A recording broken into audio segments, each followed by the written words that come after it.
Hi there, this is Steve Spurrier. You can join University of Florida Hall of Famer Shane Matthews and also the two-time SEC Player of the Year every weekday as he brings you all you need to know about the Florida Gators, including news, analysis, opinions, and some of the biggest names in sports.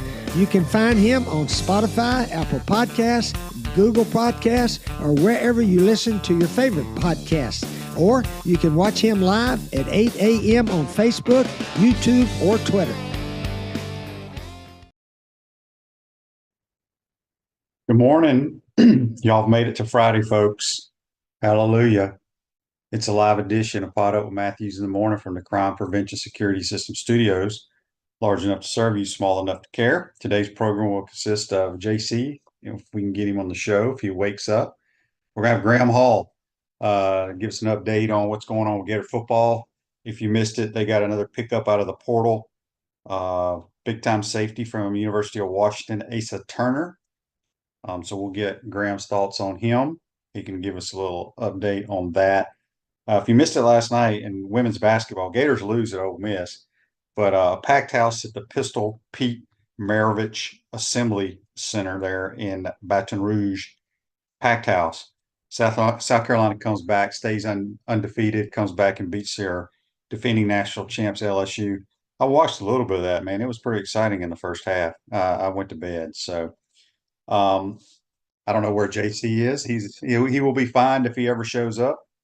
But Gators play Mississippi, play Georgia tomorrow in the O'Connell Center. Another must win. You got to win your home games. We talked to Chris Harry about that. Have to win the home games. And then we were going to do our Peachland Dental picks today on the AOC and NFC championship games. Let me get us hooked up here on Facebook, and we'll rock and roll. I want to thank Tony for letting me know why they're playing the PGA event from Wednesday through Saturday. They didn't want to compete with the AFC and the NFC championship games. I don't know if y'all saw it yesterday. I know a lot of people don't watch golf, but I can't pronounce his name. Ludwig Edberg. He was the top collegiate golfer who's now on tour. He six putted from 4 feet yesterday. Just didn't give a damn and just started raking it back and forth. It was pretty funny to watch. You can see it on Twitter, but from 4 feet, he six putted. I don't know if that cost him the cut or not. Yeah, maybe JC is busy cleaning out his minivan. I don't know what he's doing. But anyway, Russell on YouTube, brought to you by Quality Plumbing, says, Shane, I enjoy the Go Gators remix before the show starts. If you ever decide to change it up a bit, you could add the Pride of the Sunshine. Get Back You Suck to it. I do. I like Get Back You Suck. It's Move Back You Suck, I think. I don't handle all that, Russell, but I will pass that along to the folks that are a lot smarter than me that know how to do all this stuff. Maybe we should just call JC on live, I'll say radio, TV, whatever. Anyway, all right. Facebook Live, brought to you by Mel Law. Andy's got a great question here. Shane, what kind of teammate was Jim Harbaugh when you were at the Bears? Was he helpful when you came to the NFL? I thought I've told this story. I was there my rookie year. I'm a free agent rookie.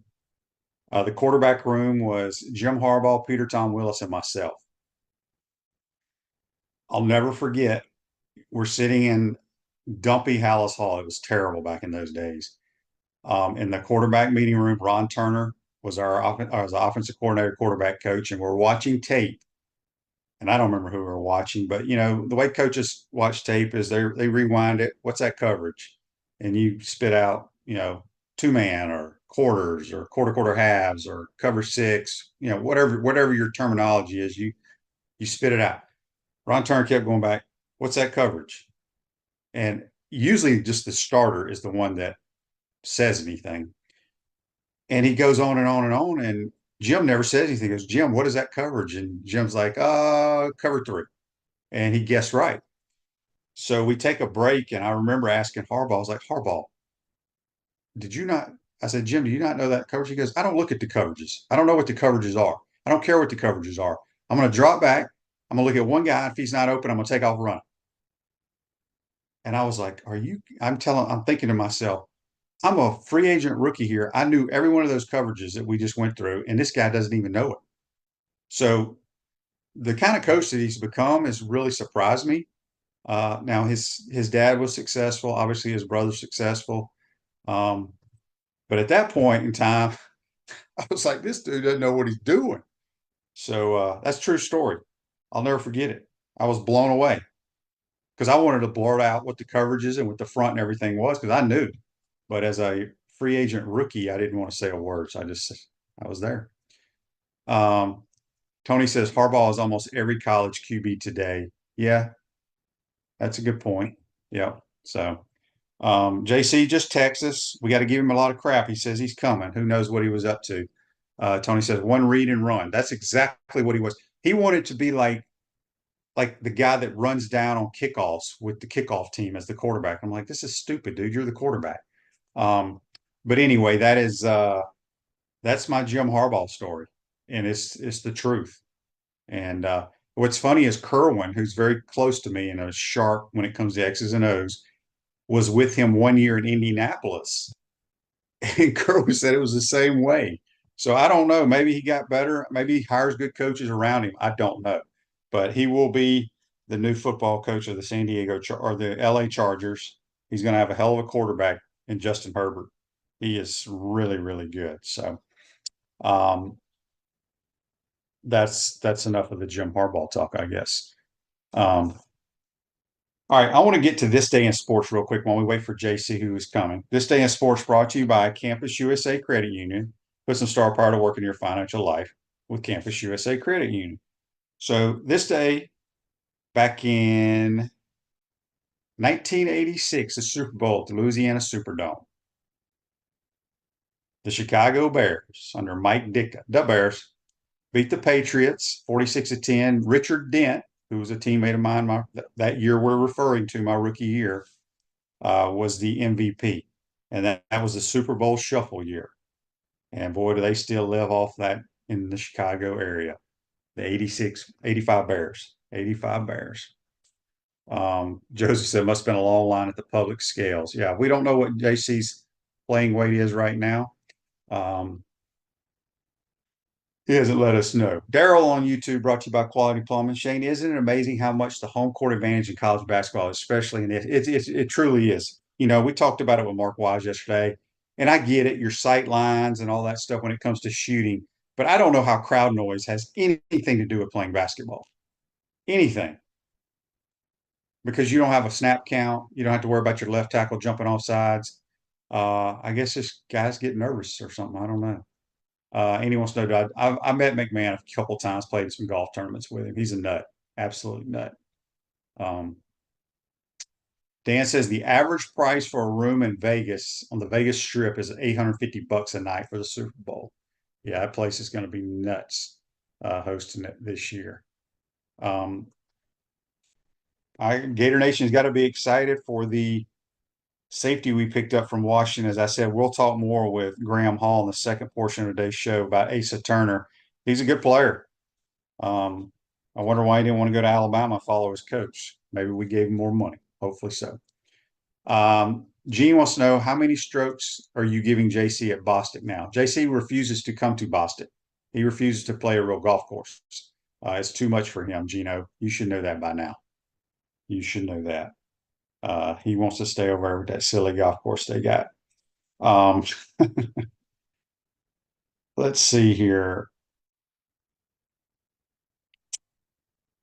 Oh, I already read that text. I didn't delete some of these texts like I was supposed to. So anyway, JC is still coming, I guess. He said he was. He texted me at least, but we'll only have a few minutes with him. I'd like to get what you guys are. I'm excited for the championship games on Sunday. I'm excited to watch the Gators play basketball tomorrow, by the way. It's a big one. JC, where in the hell have you been? I'm so sorry. It was strange. I woke up at 3 o'clock this morning and I didn't get back to sleep till about 5. And this has never happened before. I'm so sorry. I Yeah, feel you would have been fined a lot. They may even cut you from the ball club. well, I'm a very important player. I mean, Well, some coaches don't discipline the stars like their other players, but this coach here disciplines everybody the same. oh damn. Oh my God. JC, Yeah. I want to ask you this. By the Yeah. way, the Gators picked up a safety from the Washington Huskies. Yes. He Saw didn't want that. to go to Alabama. He wanted to come to Florida. John says you must have had a bender last night. No. I think I got a sore throat though. Damn. Okay. I don't know, but I'm okay.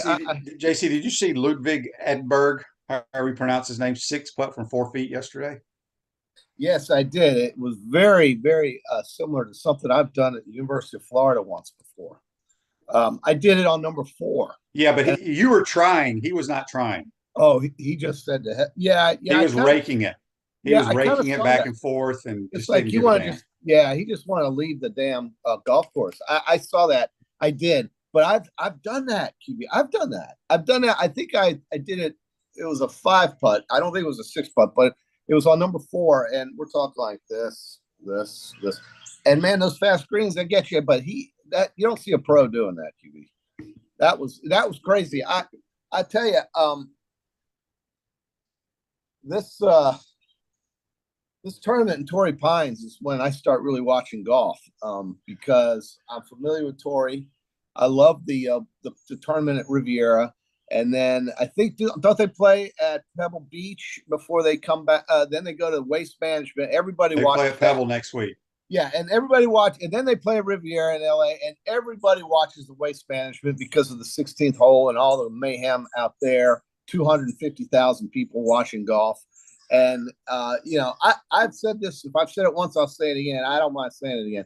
I'm just as happy watching a guy like Nick Dunlap win a tournament or watching Lucas Edberg 6-putt or watching anybody win on the PGA Tour than I am watching Dustin Johnson or Cameron Smith on the Live Tour, which I don't even know what channel that's on or when it's ever on.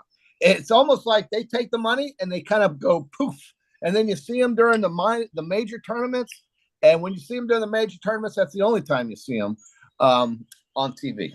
I don't know if they're going to merge, what they're going to do in golf. It's kind of like the NIL and the transfer portal. There is absolutely no idea right now what to do about it. And I don't know. Golf is funny that way. But I don't mind watching guys like Nick Dunlap win a tournament on the PGA Tour. It is so fun to watch a new guy who's never done it. You didn't even know who the hell he was. Well, true, but but I didn't watch the tournament either. I didn't watch it. But QB, it's like a person's life literally changes in front of you on television, and I think it's cool to see. I love it. I'd rather see him win a tournament than some guy making $600 million win a 3-day scramble or whatever best ball event with shorts on. That doesn't interest me one damn bit. I couldn't care less. But I agree. Yeah. JC, did you happen to watch South Carolina and LSU last night in women's basketball? No, and that would be the only time ever in my life I would actually sit and watch a women's game because I like Mulkey and the other coach because they are really something. And Gino Auriemma is the Hall of Famer. That's about all I know about women's basketball. I can also tell you, though, that I watched Kelly Ray and our Gators just get run out of the building for about a minute and a half before I had to turn that off. Yeah, they lost 80 to 81-70 or something like that. But I watched the first half of the South Carolina game back and forth. I'm telling you, those two teams, nobody plays defense. No. It is up and down the court. It was fun to watch. Kim Mulkey, she's known for wearing these funky, fancy, outfits, really glittery type stuff. Well, she had on this glittery type suit. On the back of it had a big old tiger head. But what was interesting is she had Coca-Cola.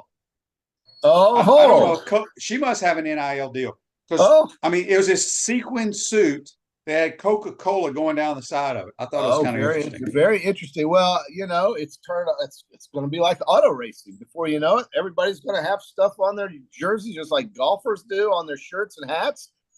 It's a money grab. Everybody's trying to increase that margin, QB. Everything costs money now. Yeah, what sure. are we going? What are we going to have like? I mean, when are you going to wear something on instead of like that gator head you got on there and get paid for that? Well, would you like for me to wear a Cornerstone Financial golf shirt? Then you get paid. Yes, That's right. Oh, That's right. So yes. Yeah, QB, lots of good basketball. The football on Sunday. I think this Sunday I like Sunday in the championship Sunday better than the Super Bowl. And I like it better than the Super Bowl because it's 2 games. There's 2 games. There's 2 games. There's 4 teams playing. And a lot of times the Super Bowl's a dud, right? I don't think you're going to get any duds in these next 2 games we're going to see. And I love Championship Sunday. After church, you go to church and then you get home. Well, you go to church and then you go get brunch and then you get home and change clothes, right? Change clothes, get something done around the house, whatever you need to do, clean the closet, just kind of mull around a little bit and then settle in at 3 o'clock for 6 hours. See, JC, there's a lot of people, including myself, nowadays you just do church at home online. Well, I did that you don't have to get dressed up, you don't have to do anything. You can watch church, you can watch the church, you can go to the golf course, play golf, and then you can come home for the games. I mean, it's all fun. Oh, well, good. I mean, that's true. Then you don't have to talk to anybody. Well, during COVID, that's how it was, QB. It was. You've kind of, what? I think COVID, in a lot of ways, there were silver linings to COVID for you, QB, because this show went Zoom. It was, drive 45 minutes to 441 and sit in that little building there. And now COVID comes along and QB gets his own little home studio because of this thing called Zoom. It's the greatest invention of ever, isn't it, QB? Zoom is. They ain't no lie. No lie about that at all. No lie.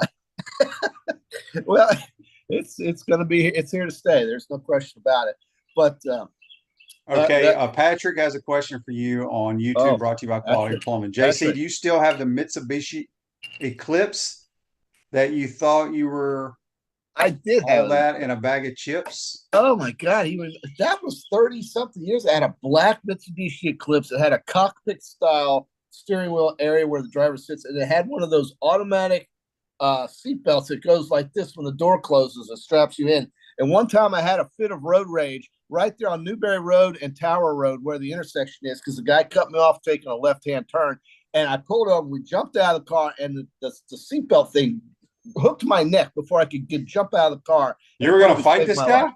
I was so mad. I had this awful road rage, and we stopped at the next red light, and I hopped out of that car. This was in the 90s, though. This is when this was before, guns took over in people's cars, I think. I don't know. Maybe I'm wrong about that. But that was the Mitsubishi Eclipse, a black one. Yeah, I'll never forget. I worked at TV20 driving that thing, and people looked at that car and said, wow, what is that? Is that some sort of, it looked like a spaceship, and it was really cool, dude. I'm surprised. Whoever Patrick is that remembers that is a great friend, I guess, because I don't I can't believe somebody would actually remember that. Radware is a family-owned business that prides itself in excellent customer service while providing quality and affordable promotional products and customized apparel. We got JC. We'll have Graham Hall here shortly. Gene on Facebook Live says, I miss having you two in studio live. However, are you ever going to do a remote again? Well, Gene, we'd be happy to do a remote at your business if you pay us. Yes, we could sit there in a parking lot right next to a dump truck. Now that would be some good PodUp video there. By a dump truck with gravel and dirt in it. Yeah, let's put QB up in that big dump truck and have them operate. Move that thing up and down like this. Paul says the seatbelt saved JC from getting his ass kicked. Probably. I was livid. QB, I'm going to tell you the 5 winners this weekend in the SEC on Saturday and the 2 winners when we do the Peachland. By the way, God bless Joe. I'm looking forward. Hopefully we'll see Joe in the Bahamas on Wednesday. He's, the dentist who sponsors our show religiously for Peachland Dental. And I hope I get to see him here next week. God bless you, Joe. Absolutely. Before we get to the Peachland Dental picks, I saw this the other day. I meant to bring it up Wednesday, but I saw this and I screenshot it on Twitter. It's the college football viewership is highly concentrated among the top brands. In the Nielsen rated games from 2016 to 2023, over half of the total FBS viewers are limited to just 18 of the 130 plus teams. I'm going to read those 18 teams to you. Yeah. Alabama, Ohio State, Georgia, Michigan, Clemson, Notre Dame, Florida, Auburn, Texas, Penn State, LSU, OU, Wisconsin, Washington, Florida State, Tennessee, Southern Cal, and Oregon. That's 8 SEC teams, including Oklahoma and Texas. That's 8. That's pretty good. That's pretty impressive. Yeah. But think about that. Just 50% of people that watch college football in the last 8 years. Yeah. They'll watch those teams, but not the other 130 plus. And you know who you of the time. And you know who you did not say? You did not say Southern Cal, I don't believe, or UCLA. And those I did. I had SC on there. Okay, I'm sorry, I missed them. But you didn't have UCLA. See, some of these schools like Oklahoma and UCLA, even though Oklahoma's on that list, a lot of those schools came because the other rival went first. And I think Florida State is in a situation where there is only one way to escape the pit of the ACC, and the only way that's going to happen is if there are 3, 4, 5 other athletic directors or presidents at other schools that jump ship that want to jump ship at the same time and force the ACC into some sort of compliance with letting them off their media rights deal, because there's no way financially you can come up with $500 million and leave your conference. There is zero chance of that. So just know that when somebody says, I think Florida State's going to leave the ACC, they're going to go on over there to SEC and kick y'all's ass, Gator fans. Well, it's not going to happen unless there's money. Unless there are other schools that go with them or go first. And I just don't see how that's going to happen. And I don't think the SEC is in any mood at all to add any more teams. I think they're done right here at 16. Well, as I told you, Greg Sankey had a meeting with us. Yeah, he said that there was 3 teams that they would likely look at. That would be Clemson, North Carolina, and Virginia. Virginia. Okay, that's all academic right there, except the Clemson school. So, no, Miami was not in that top 18. All right, JC, let's get to the Peachland Dental. Gator Nation's #1 choice for dentistry in Port Charlotte and surrounding areas. Visit them at peachlanddental.com. Before we do the championship games, give me your who's going to win in the SEC or whatever the hell you're talking about. In the SEC, we do focus on home teams and home court advantage. There is none for Vanderbilt. They have no advantages. They shouldn't be in the conference. Well, they do have an advantage because of the way the benches are. They still lose. Tennessee will blow them out. Arkansas. What is the line? They don't have. There's no line there yet. Unfortunately, I'm just going to go right through the winners, and they will cover. I'll say the winner and the team that will cover whatever the line is, and that's Kentucky as well over a very disappointing Arkansas team. They're going to come back, Kentucky, and bounce back from that bad outing at South Carolina. Got to love the way the Gamecocks have woken up and played basketball here recently. Mississippi State going back home after playing Florida. I think they've got 2 players, basically. That will not be enough against the Auburn Tigers. Auburn's going to win on the road at Mississippi State. And good call on the Auburn-Alabama game, QB. It was a tale of 2 halves, however. Alabama won the first half and Auburn won the second half. But Alabama won the football. But Alabama won the game. The Alabama won the game. Okay, absolutely. I just want to make sure of that. Who gives a damn what half it was? I know, but it was close. I mean, for all those live bettors out there on the Hard Rock, getting 12.5 at halftime with Auburn was a steal. It's like stealing money legally. Florida will play a very impressive and brand new Georgia Bulldog team under Mike White and win the game inside of 5 points on Saturday, because the game is in Gainesville and not in Athens. We've talked about this. And then Alabama at home against LSU, who lost a heartbreaker at Georgia in the last 2 seconds, will travel to Tuscaloosa and lose another one to Alabama this weekend. And those are the 5 games I have, unless I missed one. So there you go. You're like, all right. So what? Now let's get to the AFC Championship game. What's the point spread? Okay, football is king on Sunday. Everybody's going to plan their day around these games, including a lot of women that I know that are going to watch these games because they are just passionate. You know, I've noticed this about a lot of women that I know from other places than Gainesville, love their teams from the cities they came from or the cities their families live in. And one of whom I have is a very close friend named Jody, and she loves those Detroit Lions. And even when they were losing 14 games a season, and even when they were the biggest joke in the NFL year after year after year, she always loved her Detroit Lions. They are getting 7.5, but that's the second game. Let's go down to the first game between the Arrowhead and the Blackbirds, the Chiefs and the Ravens. Ravens laying 4 points to Patrick Mahomes. When in your life do you get Patrick Mahomes with a healthy team and Andy Reid? It doesn't matter where they play. It does not matter where they play. Where do you get Pat Mahomes and Andy Reid getting 4 points in your life? Where do you get that? You get that on Sunday at Baltimore. I'm all over the Chiefs. Gotta have it. Well, obviously you got the hat on.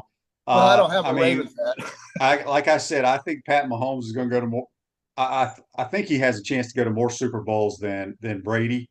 Yeah. He's only started for 6 years. This is his 6th AFC Championship game. He's been to what, 3 Super Bowls, 1, 2, I believe. Incredible.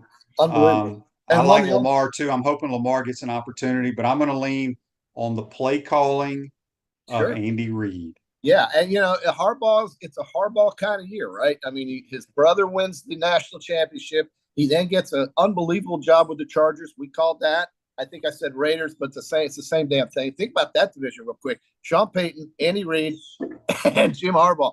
And then you got Antonio Pierce. But yes, you're right. I think Mahomes, until somebody does it to him, until somebody beats him, you can't go against Patrick. The only person that's beaten him is Joe Burrow, right, in the AFC Championship game? Well, Brady, the Patriots beat him one. Yeah, Brady and Burrow are the two that beat him. Yeah. That's it. That's the two. But it's incredible this run they are on. They are a dynasty. I mean, they're incredible. I like Baltimore's defense too. I think Baltimore is nasty and very, very good. Well, the weather's, I think it's going to be raining. Yeah, it's going to be a little rainy. It won't be that cold. To me, I go with the proven commodity here, and especially getting 4 points. If the Ravens win the game 31-28, you win on your ticket +4. Then you go to Detroit, and you play the 49ers. That game in San Francisco, well, Santa Clara, my God, that's 45 minutes out of town, by the way. It's a horrible place.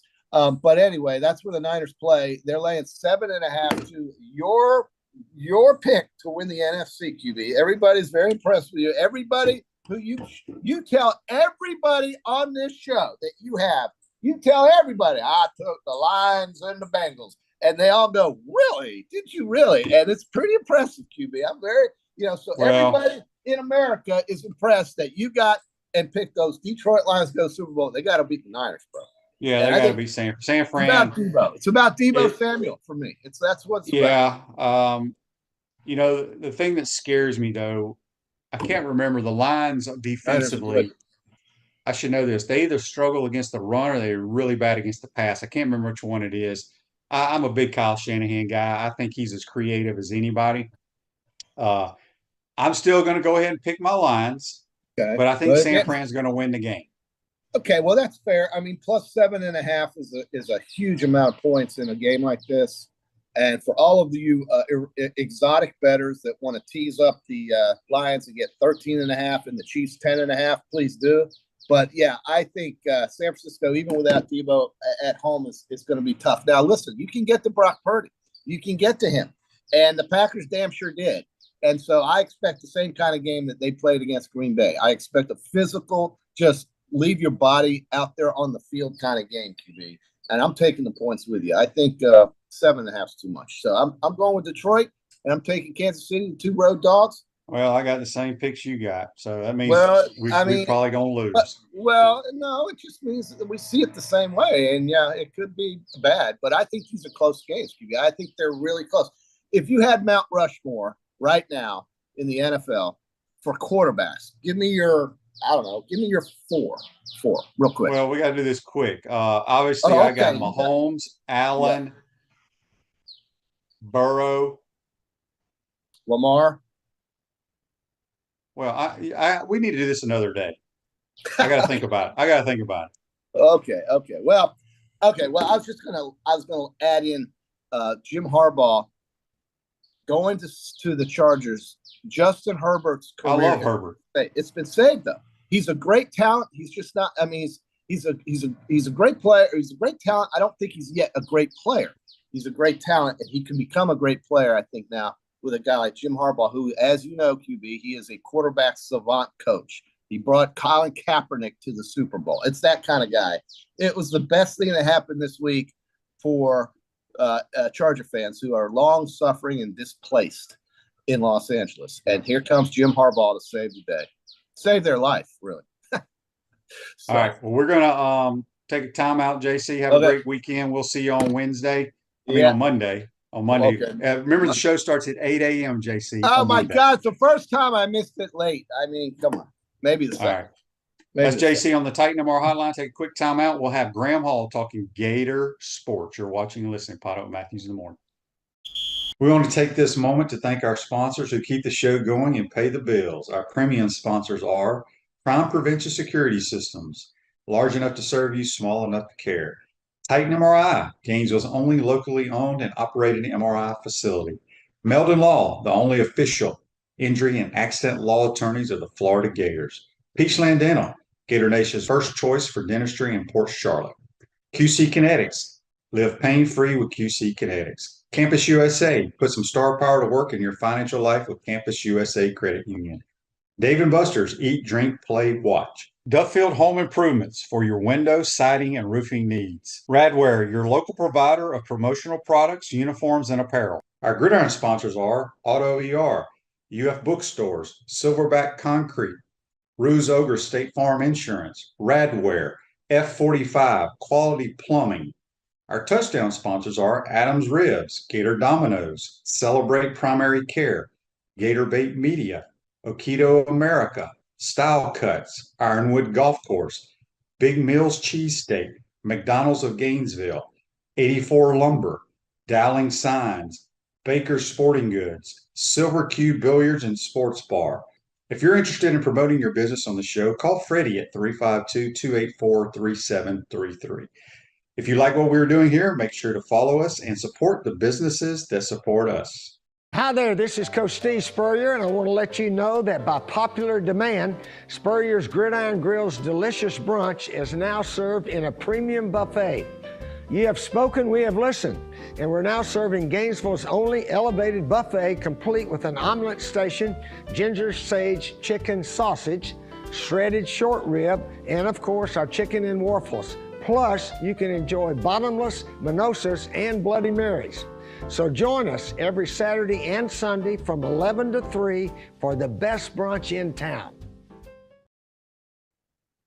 Welcome back to the Crime Prevention Security System Studios, large enough to serve you, small enough to care. Silverback Concrete's a family-led team of heavy concrete specialists that build commercial structures with unrivaled quality. Silverback Concrete, you stand on it, we stand by it. Let's head to the Titan MR hotline, courtesy of Duffield Home Improvements. And it's our man, Graham Hall from 24/7 Sports, who does a tremendous job covering the Gators. Good morning, Graham. How you doing, bud? Good morning. I'm doing well. Thanks for having me. Hope everyone else is doing well out there. Let's go ahead and start with the news that broke yesterday. Asa Turner, safety from the University of Washington. What can you tell us about him?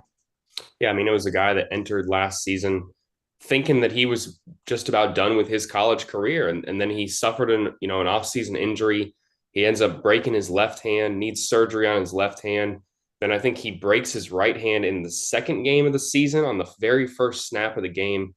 So he ends up returning to the roster later in the season for their championship run, plays with a club and a cast on his hand, led the team in interceptions. He had, I think, 25 starts there during his career.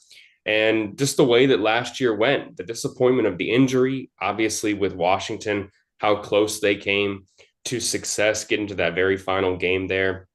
He, I think, wanted another go, show what he could do at the college level, especially because he wasn't able to perform to his best last year. And Florida presented an opportunity for him to reunite with a familiar face in Will Harris, who recruited him to Washington, I think back in 2019.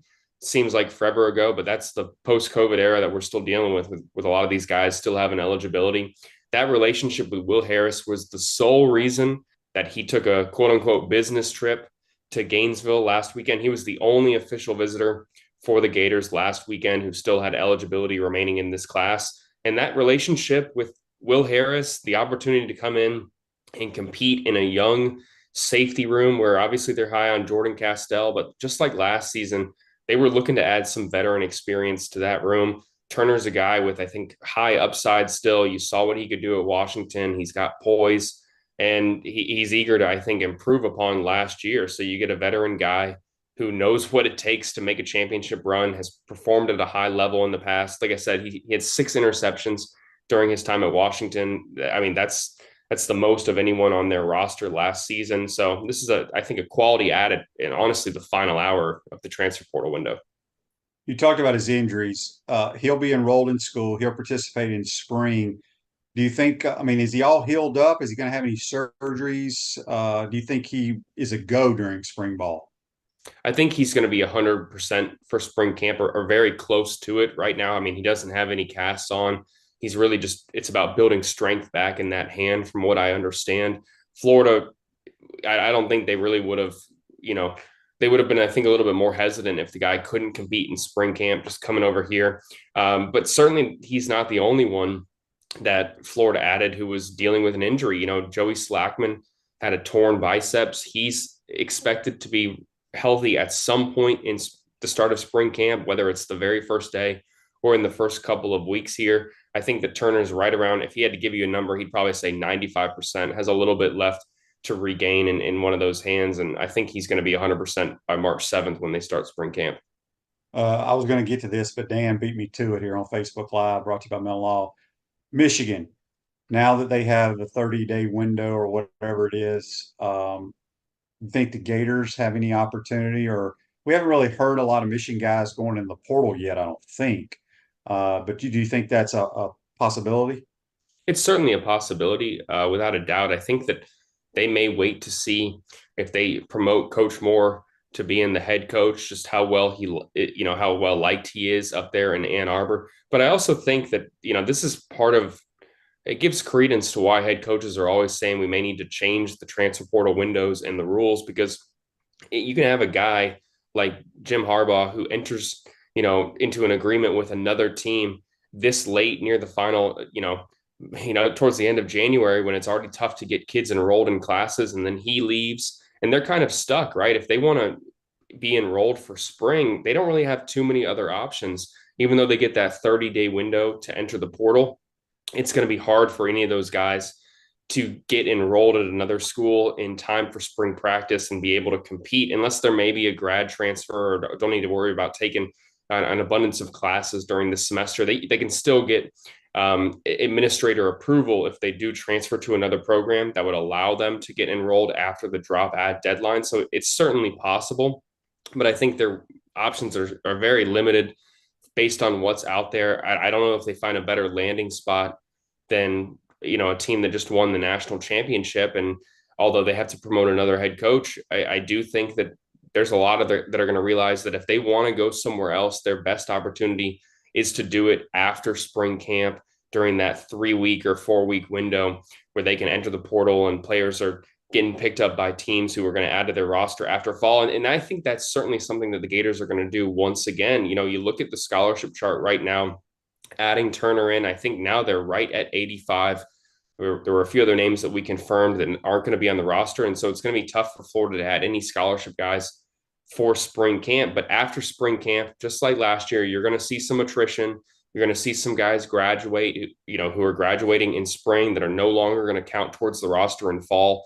And then if any guys from Michigan or other players from, Washington or Alabama, anywhere like that maybe had a coaching change and is in kind of this wait and see mode, Florida could be in the market for adding one of those guys, just like they were last year, with RJ Moten, several other players from the roster came in here in May. I think that is certainly a more likely scenario for the Gators than adding anyone else right now. Last week, I believe it was, where we got Grimsley and I think Big Robinson from Texas. Those guys are enrolled now and they will participate in spring. They are enrolled now, two separate situations here. And I think that Texas maybe deserves a little bit more credit than Alabama for this, because Texas let him out of his signed letter of intent, DeAndre Robinson. So he didn't have to, quote unquote, burn a transfer to come to Florida. He just enrolled as a high school player. They let him out of his signed NLI. Now, Grimsley went through full practices with Alabama. I don't know how his situation is necessarily different than Robinson's. Maybe there's something I'm missing here, but he had to actually enter the transfer portal when Alabama hired Coach DeBoer. I mean, that's a little bit of a tough situation for him, because he has to burn a transfer and then transfers in. I know everyone out there saw the change in his recruiting rankings, because he was then evaluated as a transfer rather than as a high school prospect. I think that speaks to just how highly regarded some of the talent was that was in the portal, maybe ranked a little bit higher than the high school players. But it's unfortunate for him, in my mind, that because of Nick Saban's retirement, and I'm not saying I blame Nick Saban for hanging it up, obviously, but because of that situation, he has to burn a transfer less than being a month on campus. But both those guys are enrolled and on campus right now. Andy's question on Facebook Live brought to you by Mellon Law. Do we have anything to worry about the Rashada mess? I guess that, the allegations that came out last week. I mean, I think it's maybe too soon to tell, right? The NCAA investigations can sometimes take years, so much so that the next guy in charge, the next players on campus end up suffering the penalties for what happened years before, sometimes when they were just a freshman in high school. The NCAA is not a swift moving entity. I'll say that they often take their time. I think it was actually even surprising to some that it only took them 6 months to send Florida the notice that they were being investigated for the situation. Florida has attempted to be proactive there. That would minimize, I think, any of the damage if the NCAA were to attempt to enact a penalty on Florida. But really, I think it's just a wait and see thing. Anyone, I think, worried about it hurting Florida from a PR aspect, or maybe dissuading players from wanting to come to Gainesville to compete. Let me just say this, Michigan, going back to them, they were under investigation for the last few months. Jim Harbaugh faced, I think, multiple NCAA investigations, and one of them was for not cooperating with NCAA investigators, and they just won the national championship. They're certainly not alone in being in trouble with the NCAA. It didn't hinder them from getting players. Players want to win now. And if you're doing that, even with an NCAA investigation overhead, I don't think it's really going to hurt you too much. 1966 HBC beers available at Spurrier's Gridiron Grill, Gator Games in the O-Dome, and select retail outlets. Crisp American Lager, 1966 HBC beer. Our man Graham Hall on the Titan Moore Hotline, courtesy of Duffield Home Improvements. Chad asked, or states, not advocating for this, but if we have another losing season, does Napier lose his job, given we have the toughest schedule in college football? I think it's how it all plays out, right? What do you think? Yeah, I mean, I think that if Florida is competitive, if they go 6-6 with that gauntlet, facing 11 Power 5 teams, I think that there's going to be a lot of people who are understanding that this is still a team that had a lot of young players, was still looking to boost their defense, I think, a little bit more during the season there, that, if they see progress rather than regression, I think that there's going to be some people who think that Napier should get a year 4. I mean, it is an unfair schedule. I don't think there's one team in the country that would want to swap schedules with the Gators, and not saying that gives the head coach a pass necessarily, but if you see improvement, if you see gains made by the offense, the defense, if you see less mistakes, if you see another promising top recruiting class that is incoming, I don't think that there's going to be an urgency where you're necessarily going to want to blow it up and risk having to start again from scratch, in a sense. I think that Scott Strickland, came out and talked with several outlets and said that it's frustrating that this thing hasn't paid off just yet, but we still think that it's trending in the right direction. And you don't want to lose all of your forward progress just because you want to find a quick fix as a head coach. I mean, Florida gave Billy Napier a 7-year contract for a reason. They understand that this is not going to be an overnight fix. And as frustrating as it could be for some fans, even with another 500 season, maybe they win 7 games. I think that'd be impressive in my mind. I don't think that there's a lot of people that think firing Napier is going to make things immediately better overnight. Question on the Titan MR text line from Jackson in Little Rock, Arkansas. Is Graham Mertz back to 100%?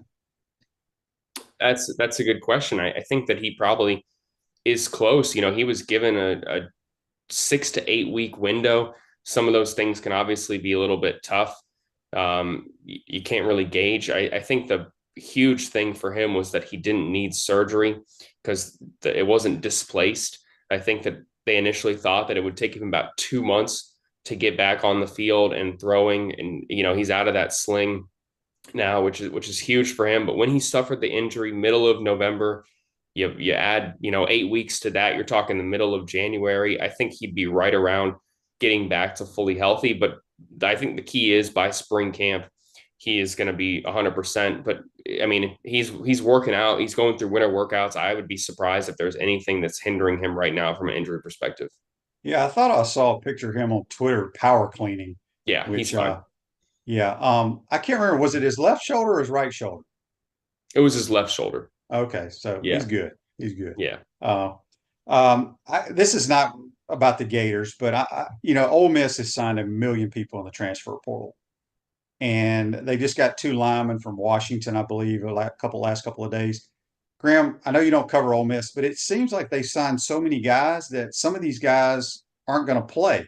They're going to have to be backups.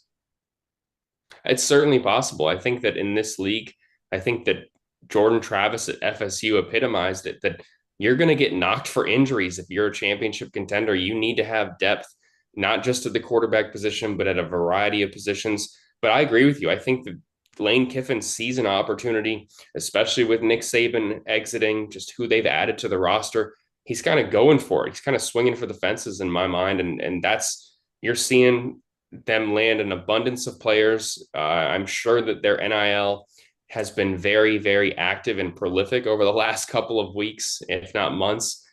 He sees an opportunity for them to enter the championship conversation in his mind, especially with the playoff expanding to 12 teams, the conference expansion, the schedule that Ole Miss has, I think is pretty favorable to them. I think he's going for it, and it makes sense for him to try and raise the ceiling for Ole Miss and make this a desirable place in Oxford for players to come in the future. And the only way you can do that is to make people take notice and then them to see, hey, look at all these guys coming here. This is a place that you can win. You have a desirable coach who is likable. I think that's one of the big things for Lane Kiffin is players want to play for him. He's got a very funny personality, but he's also shows that he's extremely improved from where he was a decade ago. They're obviously going for it. We'll see if it pays off for him. Yeah. The spring game was announced. It's going to be on a Saturday at 1:00. Last year was on a Thursday night. Do you like it on a Saturday afternoon? What made them change it back? Do you have any idea? Well, I think that from what I understand, I reported this back in October that it was going to be set for a Thursday, April 18th. There were some UF employees that were notified that it was going to once again be on a Thursday. And I mean, to keep it short, in the last 3 months, something changed. I don't know what exactly it was. Maybe Florida realized that being under, the lights on prime time at 7 p.m. on a Thursday with the product that they're still working on, what maybe wasn't the best thing for them. I don't know if that's the case. Maybe it was some backlash from the fans who had said, hey, listen, a Thursday 7 p.m. game makes it, I think, really tough for a lot of people to come to that game. I even hesitate to call it a game because it's a 2-hour scrimmage NCAA practice here. In a sense, I think maybe that had something to do with it as well. But I from what I've heard, the Saturday change is going to just help more people have a chance to be there on campus, especially when you have no open spring practices throughout spring camp. You're going to want fans to have an opportunity to see your team. You don't want to make them drive after work on a Thursday. I don't know what exactly the change was that led to it, but Florida has decided to go back to Saturday. And I think that that the way it's been received, many people are very, very excited about it, that they're going to be able to watch. My big gripe, I'll say this, is that I do like when it's played at night for it to be a 1 p.m. game. I wish that they did Saturday night, if I'm keeping it honest. Yeah. All right. Last thing for you. Let's get a little basketball. Gators with a big win the other night against Mississippi State, host Georgia and Mike White. It's kind of a must win. You got to win your games at home. Just your overall thoughts of the basketball team so far. I don't know what to make of Riley Kugel. I just don't like his body language. He's on the court. But what have you seen so far? What do they have to do to beat the Georgia Bulldogs? Yeah, I think a lot of people have looked at Riley Kugel's body language and maybe wondered if something's going on with him. I've kind of pushed back on that notion. I understand where people are coming from whatsoever, but I do think when he's out there, he kind of looks like he's all business at times to me. I do think he's just trying to process a lot of things that are going on the court and thinking about a lot. And sometimes as a player, you want to play freely. You don't want to have all these thoughts running through your head. I think that, you saw his role decreased. He went to the bench, and maybe that can impact him a little bit in terms of making sure that he stays out there, does everything right. They obviously have high expectations for him, and I know that he wants to live up to them. He clearly is Florida's best at driving to the basket with aggression. I think he does a really good job at taking contact around the rim. You see a couple athletic plays from him all the time. He's able to get steals out in the break. He's a good on-ball defender. His late game decision-making, I think, needs to improve a little bit, and that's maybe why you've seen him down the stretch play a little bit less of a role there for the Gators, where they go to that smaller backcourt, guys that they can count on, because this is a team that I think has done a really good job at limiting turnovers, and they don't want to make any poor decisions. And Riley Kugel has shown a tendency sometimes to still leave a little bit to be desired when it comes to his decision-making down the stretch in some of these close games. So when Florida saw that 17-point lead trimmed to 6 points down the stretch the other night against Mississippi State, I think they wanted to go with some guys that they could count on a little bit more to make good decisions. But, when Riley Kugel's on, he has clearly got a ton of talent. This is going to be a very, very tough game in my mind for Florida. I know that Georgia is not a team that many people have historically thought is one of, the caliber that can beat Florida. I know that what people say about Mike White out there, and some of that is fair. Some of it is very unfair in my mind. I mean, you look at what he's done at Georgia. I think that he obviously took them from a program that when he got there had won just 6 games, I believe, with Tom Crean. And now they're able to compete with, I think, some really good teams. Obviously they got blown out by Kentucky the other night, but they were close to beating Tennessee before Tennessee just went on a crazy run. And I think Florida fans know how good Tennessee is right now. I mean, they're one of the best in the country.